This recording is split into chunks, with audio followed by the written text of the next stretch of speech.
On the day the Johnson family went bankrupt, Michael Wilson brought me home for 10 years. His affection made me the most dazzling princess in the capital until that day when he came home drunk and we had a night of madness. I confessed my long-buried love, but he misunderstood it as a scheme to trap him, scolding me for being shameless, and then announced his engagement to his first love. Everyone thought I would cause a scene, but this time I chose to silently terminate my pregnancy and quietly leave on the day of their wedding. The day I found out I was pregnant, I received Michael Wilson's wedding invitation.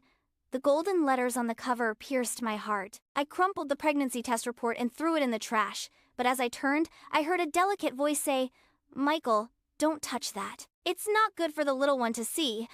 I froze, unable to turn around, but through the reflection in the glass, I saw Michael Wilson and Sophia Baker walking in hand. The suit he wore was one I had helped him choose, and my heart ached, nearly bringing me to tears. In the past, the name Michael belonged only to me and him. He is the heir of the Wilson family. Everyone calls him Mr. Wilson, but I'm not afraid of him. When we first met, I didn't want to call him Uncle Michael, let alone Mr. Wilson. I knew he was 8 years older than me, but I just wanted to call him by his name, Michael. At that time, everyone thought Michael Wilson would be angry, but he just smiled and pinched my cheek.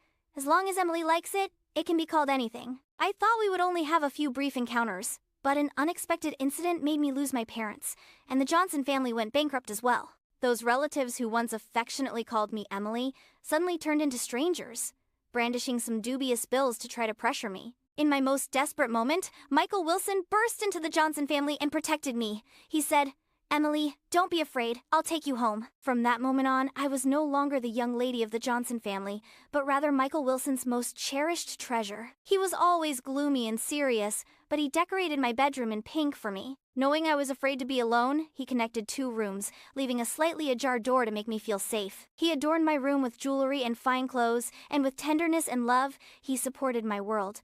However, all the beauty came to a sudden halt that night. When he was drunk, he gave me a wonderful experience that led me to a dream. But when I woke up, his cold gaze and ruthless words shattered all my fantasies. "Emily Johnson, how could I raise such a shameless girl? You really disappoint me." He had someone block that door. He proposed to Sophia Baker. Over the years, he did many things for me. The only thing missing was what I had always wanted, a proper wedding. At that moment, I realized he didn't want to marry. He just didn't love me. Since then, I was no longer the proud mistress of this villa. Sophia Baker ruined the flowers I planted and smashed the swing Michael Wilson made for me. On sleepless, fearful nights, I had intimate conversations with Michael Wilson. That night, I called my great-uncle Johnson, who lives overseas, and agreed to inherit his estate. "Emily Johnson, I don't have much time left. I regret standing by and watching Johnson family. I don't expect you to forgive me, nor do I hope you will take care of my old age," he said. "I just hope that after I pass away, you can manage this family business well. I will be leaving because there is nothing here that I'm attached to anymore." At first, I was reluctant to part with Michael Wilson and didn't want to leave. However, now I had become a burden to him and could only choose to go. I wanted to say a proper goodbye before leaving, but seeing him and Sophia Baker together, I couldn't utter a word. Just as I was about to go back to my room to pack, Michael Wilson called out to me. I was a bit surprised because he hadn't spoken to me proactively in a long time. "Emily Johnson, Sophia hopes you can be a bridesmaid at our wedding." It turned out it was for Sophia Baker.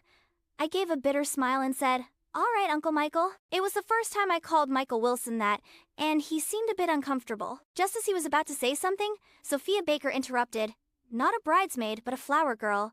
Our Emily Johnson is still a little kid. A flower girl in her 20s is quite ridiculous.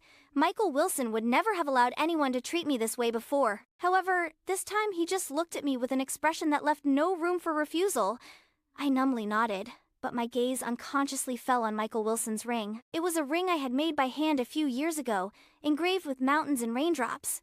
I never expected he was still wearing it. Back then, I naively believed he had feelings for me.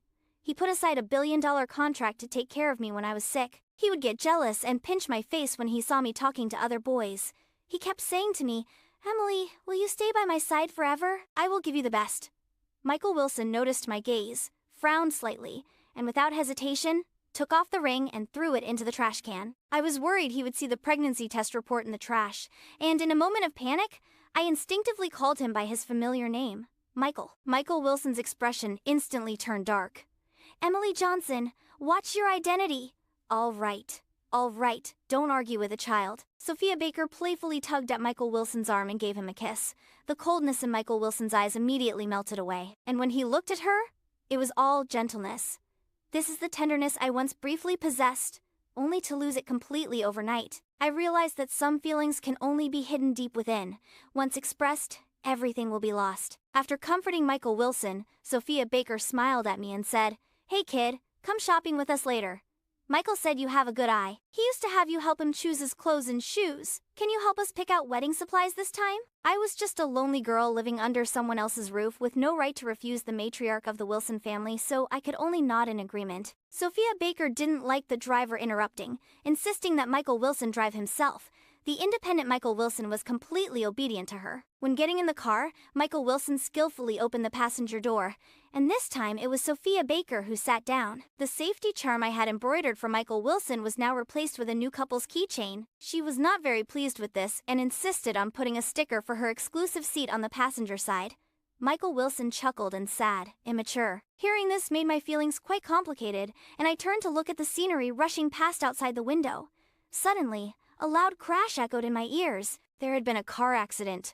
My forehead hit the front seat hard, and I felt intense pain in my abdomen. Just as I was about to raise my head to call for help, I saw Michael Wilson tightly protecting Sophia Baker. He held her and calmly made a call to handle the aftermath. I finally crawled out from the back seat and he noticed me with some surprise. "My stomach hurts so much," I said. Sophia Baker poked her head out from Michael Wilson's arms and asked, "Why do you always look for reasons to get his attention whenever you see me getting close to Michael? Can't you accept us?" In the past, whenever I was slightly injured, Michael Wilson would patiently comfort me for a long time. He would apply medicine for me, feed me candy, and tell jokes to make me happy. This time, however, he looked at me with disgust, drenched in cold sweat. "Emily Johnson, how long are you going to keep this up?"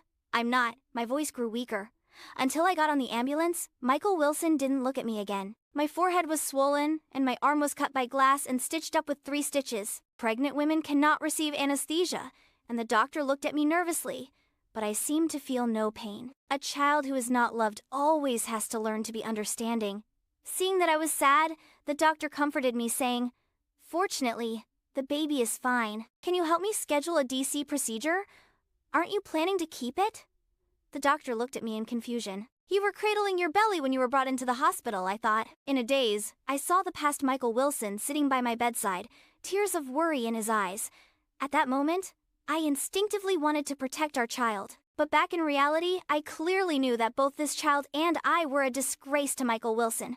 We shouldn't exist. The doctor told me that my current physical condition wasn't suitable for surgery, and that I needed 2 days of rest. After being discharged, I took a detour to get my visa, and by the time I returned to the Wilson family, it was already late. I thought Michael Wilson would take Sophia Baker to see the fireworks, but unexpectedly, he was waiting on the sofa for me to come home. "Why are you back so late?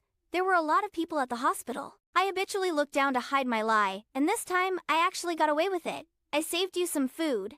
After you eat, call Sophia to apologize." I didn't know what I did wrong, but since he asked me to apologize, I had no choice but to comply.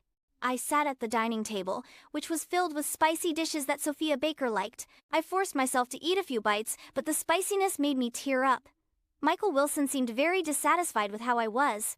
He suddenly stood up angry. "Emily Johnson, who are you trying to impress? Can't you just take it easy on a happy day?" I gripped the chopsticks tightly, tears streaming down my face, and ate a few bites of rice in a daze. Michael Wilson silently watched me. He threw the expensive scar cream he once bought in front of me and said, "The Wilson family doesn't need you to eat this meal. Hurry up and clean yourself up. Don't embarrass yourself at the wedding." I wanted to tell Michael Wilson that I would never embarrass him again. In a few days, I would disappear from his world forever. But before I could say anything, he had already walked away. I cleaned up the dining table and washed the dishes. Then I quietly returned to my room to pack my things. Everything belonging to the Wilson family no longer belonged to me. I only took the little dress I wore when I first arrived. Michael Wilson once said this dress was very meaningful and even had it framed to display prominently. Sophia Baker arrived, and this dress, along with that secret love, was carelessly tossed into a forgotten corner. After tidying up, I lay on the bed checking the flight information. Ambiguous sounds came from next door, and I covered my head with the blanket. The brightness of the screen hurt my eyes. I know the Wilson family has been very good to me. Michael Wilson gave me the best 10 years of my life. To repay their kindness, I should leave early and not make things difficult for him. But I just want to greedily catch a glimpse of Michael Wilson as the groom, to see if he matches my imagination. Consider it a farewell to my 10 years of secret admiration. From now on, I only hope he can be happy and forget my existence. Early the next morning, Sophia Baker brought me a dress. I'm sorry you got hurt. The day after tomorrow is your birthday, and to make up for it, I asked Michael to throw a celebration for you. Remember to dress up nicely. Michael doesn't want to see you looking gloomy.